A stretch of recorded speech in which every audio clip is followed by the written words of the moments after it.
در تمام عمر گشتم واژه دیگر نبود.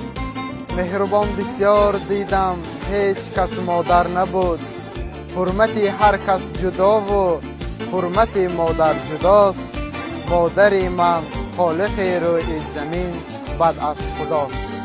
تو شعری بهترینی من، تو عطر یاسمینی من، تو ماهی نازنینی من، خدای در زمینی من.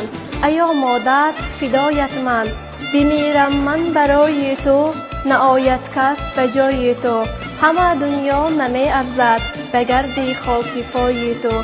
ایا مادر فدایت من.